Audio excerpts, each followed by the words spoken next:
All right, thank you everybody so much for joining us.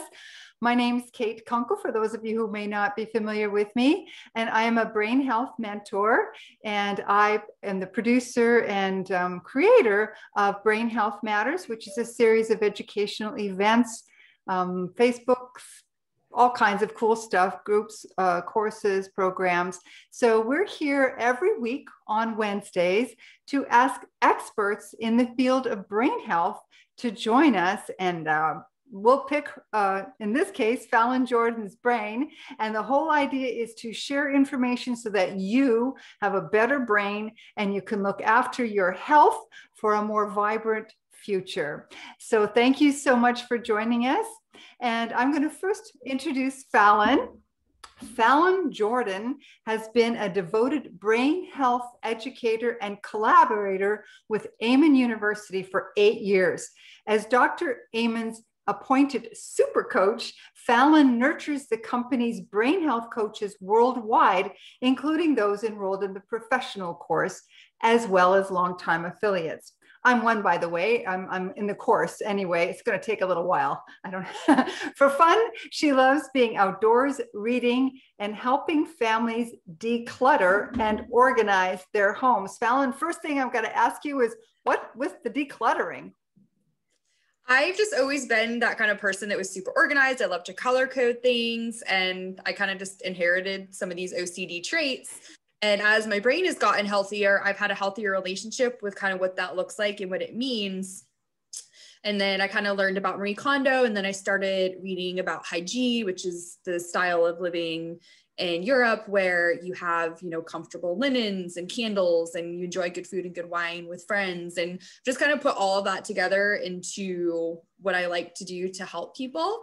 Because with the brain health stuff, one of my favorite decluttering clients is one of the most compliant brain health patients I've ever seen. But because his house was a mess, it was making him still stressed and sick.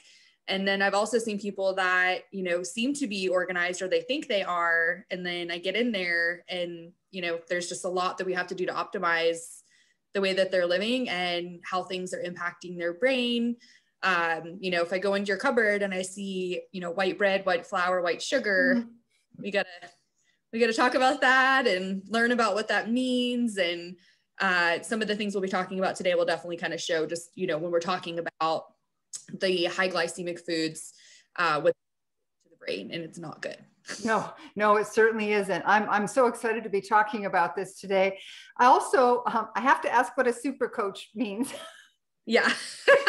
And I love it because it's kind of cheesy, and, Draven came up with it himself. He's been an advocate for me since the first day that I started, and I started at the front desk at the Atlanta Amen Clinic. Wow. Took advantage of every opportunity that he and the other physicians at my location gave me. And so I got certified as a coach, and I kind of moved into different roles in the clinical sense of the company, working with patients and their families for about 7.5 years. And then I kind of just told him, I need to do something else. I need to do something bigger. What does that look like? And he's like, well, why don't you coach our coaches? And I said, that's perfect. I feel like I need to help more people. Take care of one person that's helping even 5 clients. Some of the people I work with, they have hundreds of clients. I feel like helping more people because they're able to spread the message of brain health and, toward this mission of also ending mental illness. Oh boy, what a good mission. Yes. So let's get started right away. To tell us about what's special about the Amen clinics, because a lot of people have never heard of it, which is unbelievable to me, but it's new to a lot of people. And what is so special about Dr. Amen's clinics, and how does that impact our brains? How can that impact our brains? And I will tell you, it gets harder, not easier, the more I talk about this, and less people seem to know what we do and why we do it. So versus every other field of medicine, you go to that provider. If you're having a heart problem, you go to a cardiologist. If you broke your leg, you go to an orthopedist. They image the part of your body you're having problems with. For some reason, when we take the lenses off of how we look at our society currently, which is hoping a pill is going to fix everything, which if that happens, I'll be in line for it. When you take those lenses off, why do we go to a psychiatrist and they don't look at the organ they treat. And we're going to them sometimes with life-threatening issues, depression, crippling anxiety, ADD that, you know, you've gone through multiple marriages, like things that are extremely important to who we are as a human. And we are able to help people using the type of brain imaging that we do, along with other neurocognitive assessments, really figure out why you're struggling. And most importantly, how to treat it holistically. Right. We do have to do medications. It's not a shot in the dark. The SPECT scans, so SPECT is single proton emission computed tomography, those measure blood flow and brain activity. So we can figure out what type of medications are best for your brain type. But then we also do genetic testing, which tells you how you metabolize every medication and supplement available. So there's no guess. There's no take this pill and let's hope that you don't kill yourself or somebody else. It's you're going to get better. Well, that's the reality. People, yeah, I know. This is why we need to talk about it. You know, I have friends that have gone on medications after hearing me say all of this stuff. And it's just frustrating because you don't know what that's going to do to your brain. No. And that's true of all medications, right? That's kind of like a shot in the dark because nobody seems to test for any genetic component, even in regular medicine. Right. So, I'm going to show while I'm still in the middle of my tangent about what makes Amen Clinic special. Oh, sorry. I was going to show. Okay. It's just a lot. So with that, we get the proper diagnosis, right? And then we have people that are going to be checking in with you. Our evaluation fee includes follow-ups that a lot of people don't know. That's super important. But more importantly, we have the only published outcomes that show that 75 to 85% of our patients have a significant improvement in their quality of life after 6 months. And that has grown in a higher number, typically each year since we've taken our aftercare program more seriously, which was very close to my heart because that was what I did for 7.5 years. Right. And that's really where it gets more frustrating because the science is there. You know, I think we're at almost 180,000 SPECT scans. That's the science. There's thousands of articles on PubMed.org where all research in the world is kept.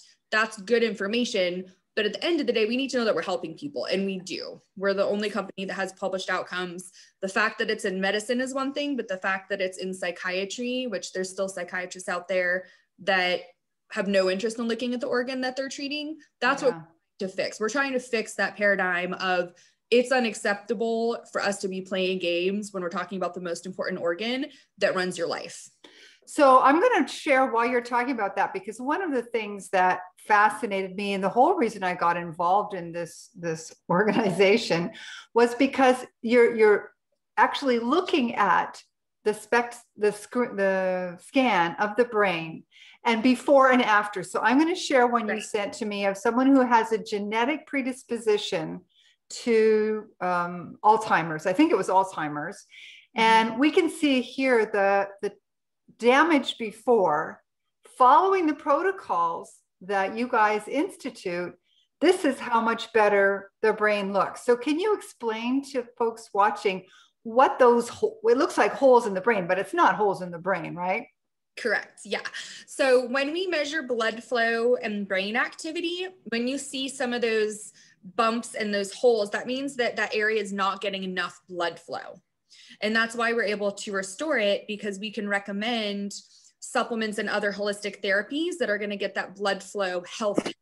Right. So this person genetically had most likely a 4 variant of the APOE, which is the genetic factor.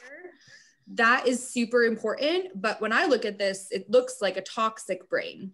So that's when we need to do functional medicine under the Bredesen protocol to find out, is it Lyme disease? Is it heavy metals? Is it mold? Why does their brain look like that? And we need to detox accordingly. Perfect. So then after, what we're seeing here is not that the brain has magically filled in holes, but that the blood is flowing properly. And I think that's a good thing to keep in mind as we watch these, as we look at these different scans, because we're just, and I'm glad you said about Dr. Bredesen's protocol, because he's got an amazing protocol for toxin work. I mean, it's a lot of work, and a lot of people, you say, you know, if you're going to fix this, you've got this work, but there's no other way to do it. Right. So our memory rescue program, which I ran and was the go-to coach on the East Coast for several years, we take Bredesen's protocol mixed with the SPECT evaluation. So we're looking at absolutely everything.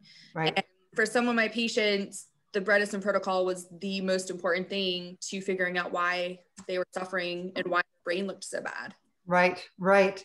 So I'm going to go over a couple more of these images because I think it really, and we can talk about how we work to fix those and what it is about the nutrition and those things that would make these things happen as we share these images. So another one that I just, I love is this one. So this is a fellow, what is he doing? He's smashing his head on a bunch of cement blocks. So we used to see this. We used to see this stuff a lot, you know, on weird shows on television and stuff. So we also see football players doing something that's not so different because of smashing each other's heads against things. What does that mean for our brain health in the long term? And what does this mean here with Michael's scan? So he definitely has some really low areas of blood flow in his frontal lobes and his temporal lobes and his cerebellum. So wild guess, maybe he struggled with attention, impulsivity, anger, and possibly even some other neuro symptoms. So maybe trouble walking, trouble being kind of clumsy, not really knowing where he is in time and space, which obviously causes a lot of issues with driving. So the important thing when we're talking about head trauma is that it's all healable. The repetitive hits are what is the most damaging. So in our NFL study, which is published in the Journal of Alzheimer's Disease, you'll see the certain positions. And when I was doing clinical histories and I was talking to NFL players, I would have to ask them what position they played, because part of our study shows the people that are on the front end and their job is to just bash every single play, their brains looked the worst, the fastest. I'm sure. So the good news is though, that can be fixed. Like we're even looking at Michael's. That, to me, that's incredible because that looks like an old sponge on the left there. I know. It's really amazing what we can do with the right supplements, the right types of therapies. But that's why we do what we do. I mean, as you get older, your brain can look even healthier if you're doing the right things and staying on top of what you need to do, which is why my goal is my grandchildren will be getting SPECT scans from the primary care doctor every year, like everything else they get done at their physical. Right. That's my goal. There's obviously a lot that goes into that. And, when we're talking about cost and things like that, there's a reason why insurance and pharmaceutical companies make a lot of money. And unfortunately, it's going to take a while before we kind of get there. Exactly. Probably your grandchildren. Juliet, did you have a question? Yeah. I did. And thank you for, I'm pleased to be here. Sorry, I was slow getting on. And I'm in a row because we're at a spa. We're on a holiday.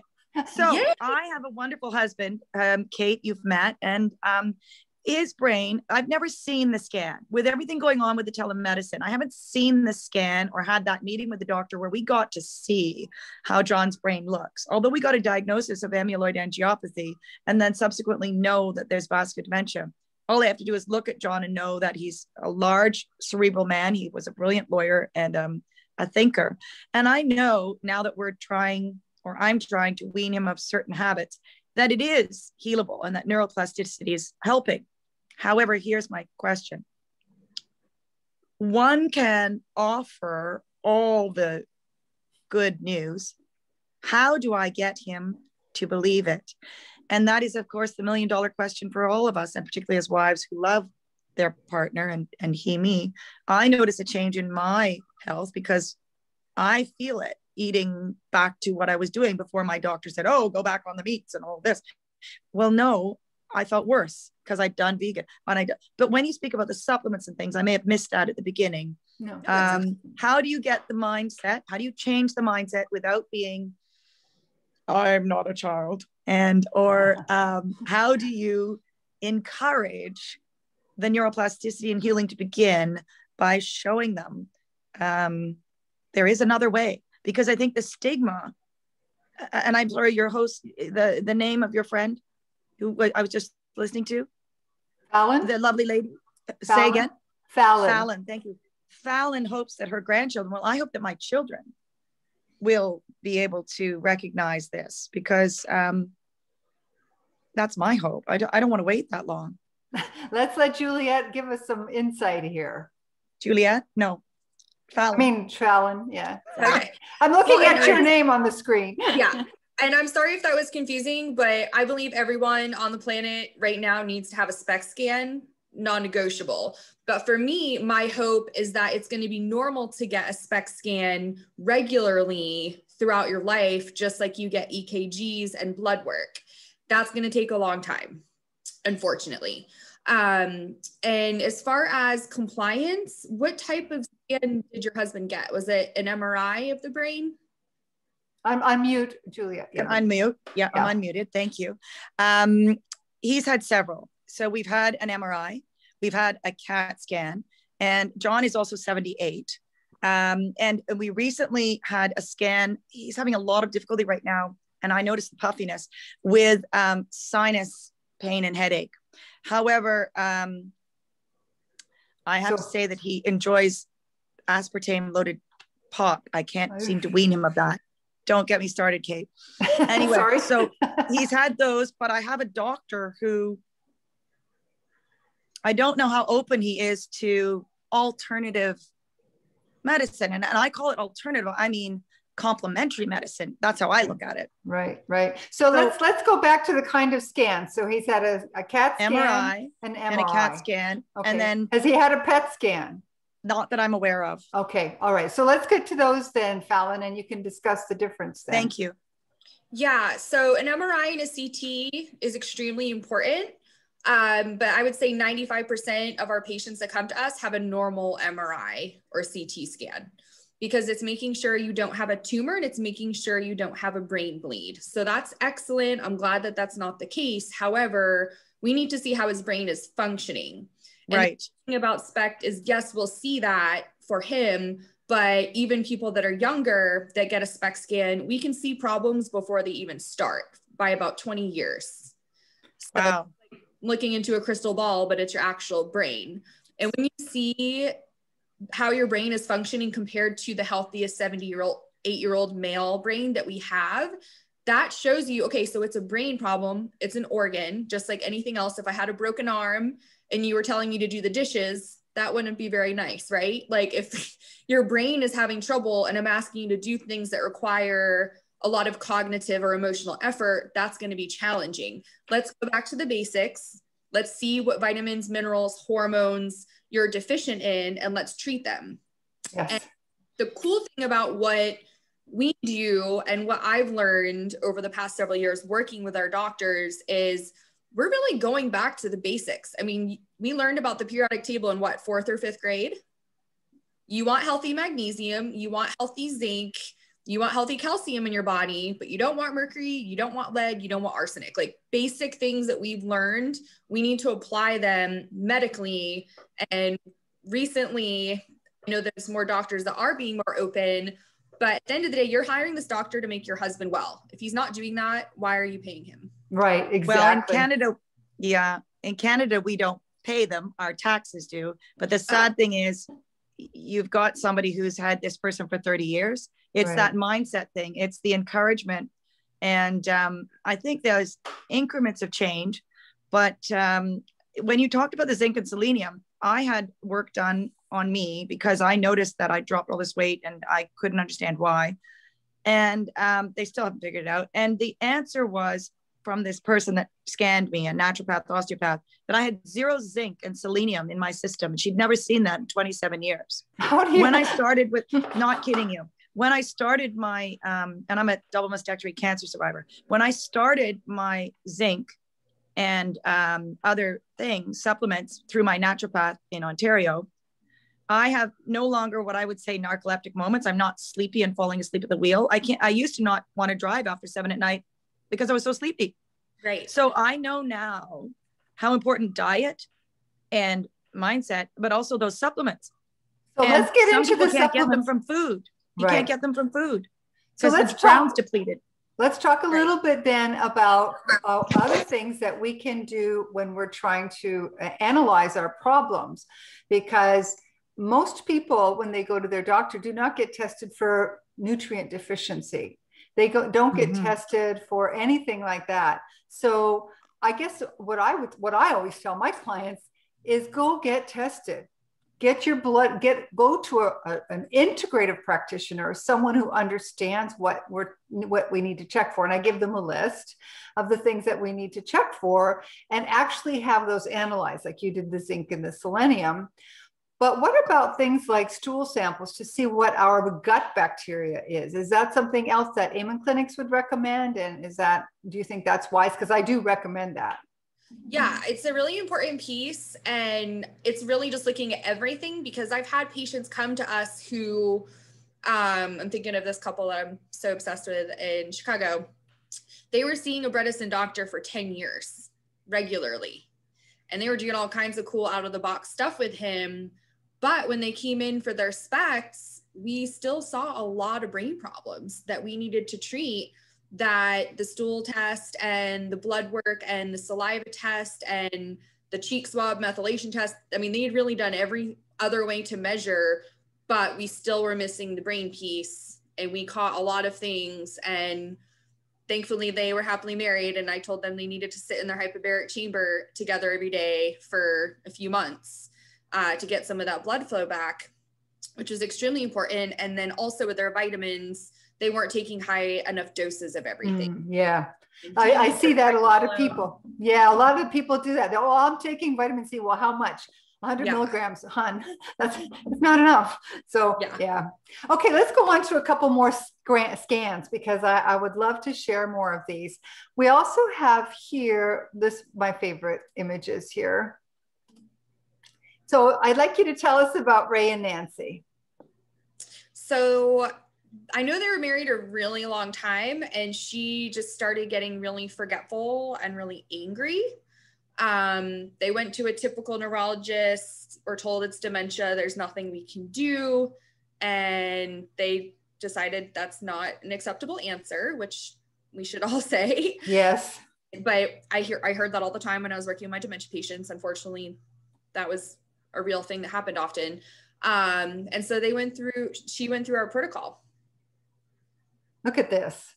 This is incredible. I know when you see the holes and the bumps, like for the first time, some people can think that they all look really bad, but to me, this is one of the worst I've seen, because it looks like a tiger. I call it kind of like the tiger claw that went to the top of her brain. That's one of the worst patterns that we can see. And that's the worst because that tissue is going to be really hard to get back. And as you can see, we got a lot of that tissue back. So if you do go to the Amen Clinic's website and you start looking at all these other scans, and some of them look like they have holes everywhere or little pieces missing, to me, and this is just my opinion from working with patients for 8 years and seeing thousands of scans, this is probably one of the worst scans I've ever seen. And we were able to rehab it. Isn't that amazing? I mean, to think, but let's talk about the protocol. So it wasn't just Nancy that went on the protocol. Her husband did. Exactly. So I've had couples come in and do the whole enchilada together, which of course is a dream case scenario, but when finances are an issue, when you learn about these supplements and some of the other free tools that we have to assess, and you do the same diet that, you know, your friend or spouse was prescribed based on their scans, you're going to get better too. And then definitely the hyperbaric oxygen is huge. I actually had a woman whose dementia symptoms looked like paranoia, and she thought that her family was trying to poison and kill her so they could take her inheritance. And so she wouldn't get in the hyperbaric chamber unless one of her adult daughters went in with her, because she thought the chamber was going to kill her. Oh.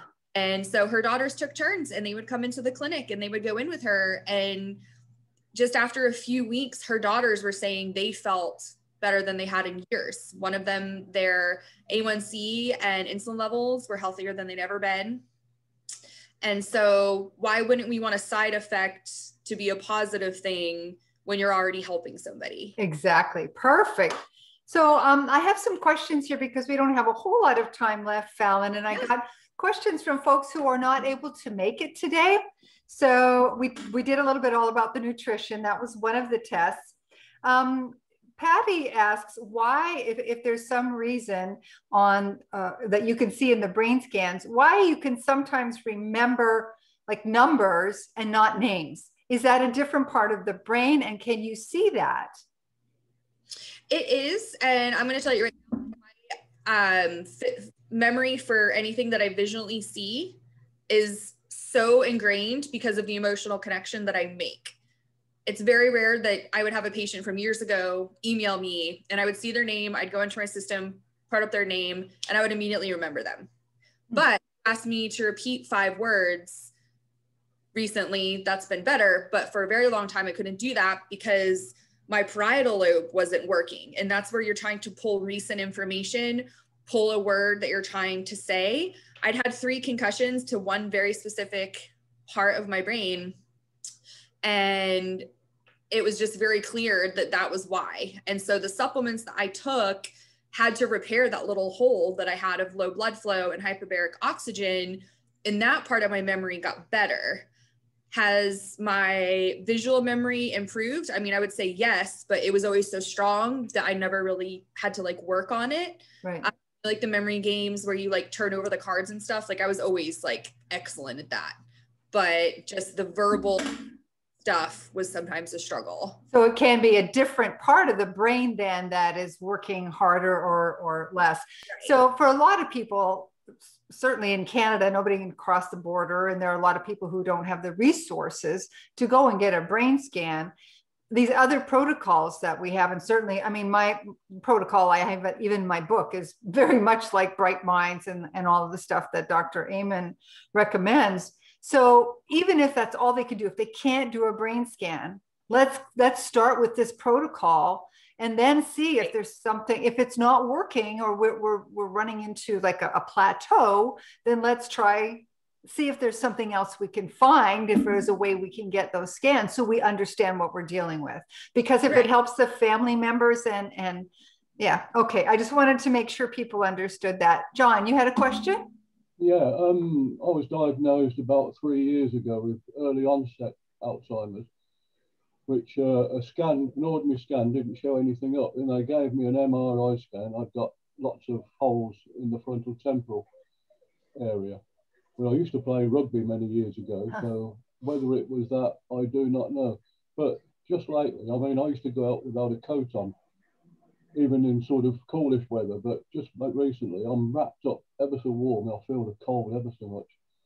Like, I don't know whether that's part of the Alzheimer's, is it? That's a good question. Yeah. And my first question is, what is Alzheimer's? Because it's something that we can measure and something that we can treat. And intolerance to certain temperatures is often a hormonal issue. But when we're talking about toxins and head trauma, that attacks your endocrine system, which is your hormones. So it's really treating everything together. If you go to brainhealthassessment.com, it's a little quiz and it'll give you some information about your brain. And then you can try different supplements to help. And then I would definitely encourage you to look into, no gluten, no sugar, no corn. I don't have sugar or anything like that. No. Okay. The nutrition piece is huge. Sugar is like one of the worst things for your brain and body. But I would look into the hyperbaric oxygen. Yeah. You can rent a chamber. You can buy a chamber. There might be centers near you that have them. Because that get that blood flow back. Yeah. Whether it was the rugby that's caused that, I don't know. But I've taken quite a few bashes on the head and kicks in the face and such like that. I wouldn't be surprised. Also, I want to let you guys know, I mean, you can do your blood work at a local place near you with a lab order that you get from us. And you can follow and have a virtual follow-up appointment with Dr. Chapik out of our Seattle clinic. And he can coordinate with your local care team, making sure it's a good one. If we need prescriptions, and when I say prescriptions, I'm talking about like bioidentical hormones. It's not pharmaceutical type stuff. Dr. Chapik's actually my personal doctor and I'm in Atlanta. So he's me for 3 years. Yeah. So a friend of mine say who enough has good things about him. a friend of mine who has really bad dementia. He's cold all the while. Yeah. You My know, dad's like that too now. Yeah, 10 he has times worse than I frontotemporal. am, but I do feel that I never used to. I could Yeah. go outside, even today I'm at to wrap up warm to go for a walk, and I was absolutely perished, absolutely. Yeah, yeah. Thanks, John. That's a really good question because I would never have thought to ask about temperature sensitivity. So Yeah. thank you very much. Yeah, definitely hormones, most likely thyroid. Right. Okay. We have another question about alternative therapies, complementary therapies. We've talked about nutrition, obviously. I mean, there's so much we could talk about. We could do a whole show just on nutrition, but other things like aromatherapy. You've talked about hyperbaric. Now, that's not really alternative, but what other things would you recommend for brain health? I know we did have someone, an aromatherapist, who talked about rosemary and frankincense to help. Yeah. How about any other ideas, suggestions? I love that. I love essential oils. I use them all the time. And for me, it's really just knowing what scents trigger positive memories, whether they're conscious or subconscious. So lemon and grapefruit are kind of my go-tos because they make me happy. You know, Pan-Away from Young Living is amazing if you're having muscle tightness or pain. So there's a lot of awesome essential oils out there that have proven effects of different things. But I always want to make sure that you kind of just do like your own blind double placebo or whatever study, because you might, you know, to me, the smell of roses is wonderful and I like it, but yeah, like for you, like you might not like it. So good for my limbic system, which I'm always needing to take care of my limbic system. And that will always be a main focus in my life because that's just the way that my brain is built. And so it's really just validating what I know is going to be good for me. And especially with scent, we've obviously been talking about that a lot the past year because that was the symptom of COVID, was losing your scent. Losing your scent is a very big deal. That is, to me, a giant risk factor for dementia and Alzheimer's coming quicker than you might be expecting. And so I definitely think incorporating that is a huge piece. You know, I have another question. While you're on that topic, you was talking about losing your scent. What about losing your hearing? Because a lot of people have mentioned that that is a problem with and before, and then it seems to be worse after. Can you comment on that? I don't know much about that. I have seen very few patients that had hearing issues because the limbic system connected to the nose and the eyes connected to the cerebellum being extremely important and strong. I don't worry as much about the ear issue. The only time I would worry is if it was someone that was had a cochlear implant or something and was sensitive to pressure, because they wouldn't be able to do the hyperbaric oxygen, which I just am such a fan of that. If you can't tell, I can tell that. We have a chamber here in Salinas. I'm going to have to go. You had a question, Juliet? Hi. Yes, thank you. I have the husband that has had hearing loss prior to this diagnosis of the amyloid angiopathy. However, my question is this. It's not so much hearing loss. What I find is it is change in cognition, but they have always said it's hearing loss. So when you say, Fallon, that you haven't necessarily had that in your status, what can someone like John, who is a little reticent about the diet change because he's so ingrained, what can one do to encourage the complementary information? He's a big reader. So because his senses have been changed, he's a big reader. Would you recommend a certain book or something that he could read? Because when you lose a sense, right, you heighten another. So his reading is there. So what might I share with him to read to encourage him, Fallon? I mean, my go-tos are definitely Memory Rescue by Dr. Daniel Amen and The End of Alzheimer's by Dr. Dale Bredesen. Okay, Kate, other than your great book, which we are reading right now, could you post those two titles? I will. Yep. Okay, thank you. My reading days are over. I cannot read a book now at all. You can't. I used to be an avid Bredeson's reader. book is audio. Yeah, That's great. Yeah. I listen, but it just goes in straight through and it's gone. Even when I'm reading, I have to keep turning back the pages. And I think, why should I bother? The only thing I can remember is my music. I sing in a male voice choir. That's a great thing. Choir. Yeah, music I sing is in a so male voice choir, and we have to remember we're not allowed to use music or anything. right. I've got 222 pieces of music, which I've learned.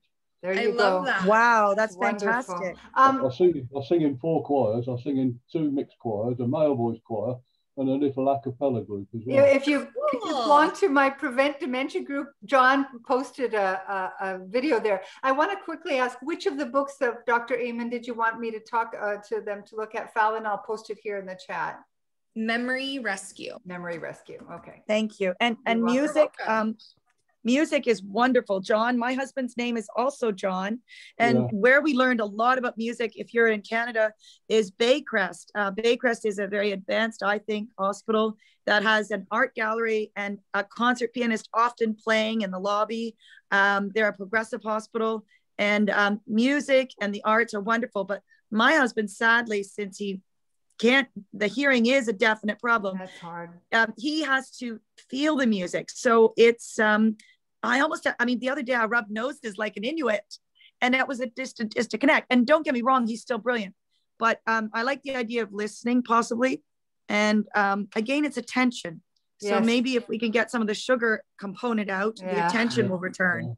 I can also say something as a musician and sound therapist, that a great way to get attention and is to get the mind body connection going to the music. Because so like I know that in Toronto there is Vibro acoustic therapy. I used to practice it there. Fallon, you probably don't even know about this. Fallon, Alzheimer's has actually been shown in early stages. They've been able to reduce the symptoms using Vibro acoustic therapy at 40 hertz. So I will send you offline. I'll send you the information, because I know there are still people in Toronto doing it, because that's where I started my practice there.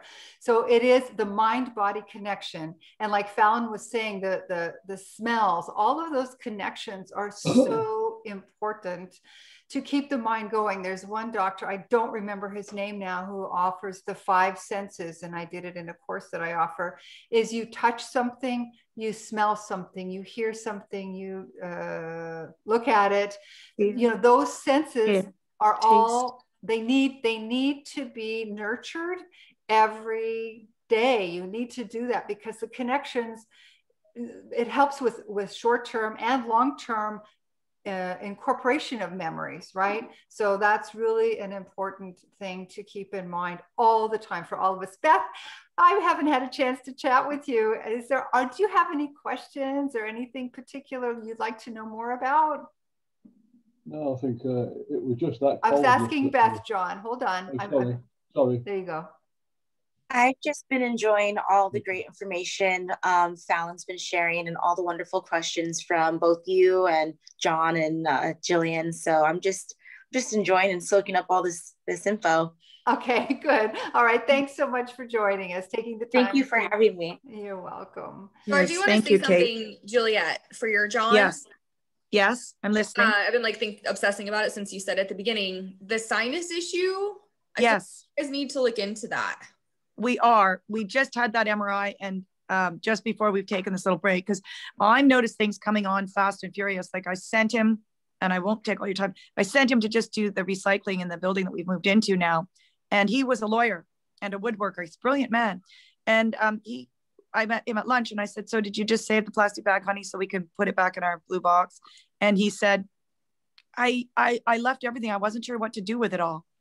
And this is someone that there was never a functional question. This is suddenly, and for your benefit, Kate, it's just started this change that I'm noticing. Yeah. And so when he was going for that scan, and in this last week, I said to him, I said, why is your face so puffy? There's something going on. And so we are going back for the results of that. And we also know there's something on the anterior side of the heart. Many years ago, he had a heart attack. So there are things. So I'm going to be key on that. I'm going to really watch, because this, with the massage and everything going on here, He's continuously draining, and there's something there that I need to know. I'm worried he has a toxin or an infection that only like a Bredesen doctor would find. There you go. I'm concerned about the same. So I'll keep in touch with Kate and we'll chat again. Okay. Thank you so much. You're welcome. John, you had a question, and then we're going to have to close up. What's going on? Oh, just about to say that that was worrying me about being cold all the while. And this is my music room. That's all my music. I play harmonica, and I'm just learning the 5-string banjo. I'm just learning the guitar. And that's so good. That's right, so Fallon? That's one of the I love your environment, John. I just have to say that when you change your environment and you do what you love, the endorphins of joy, in my opinion, this is me as a layman, I'm not Fallon, I'm not Kate, but the endorphins of joy can make all the difference in neuroplasticity and retention.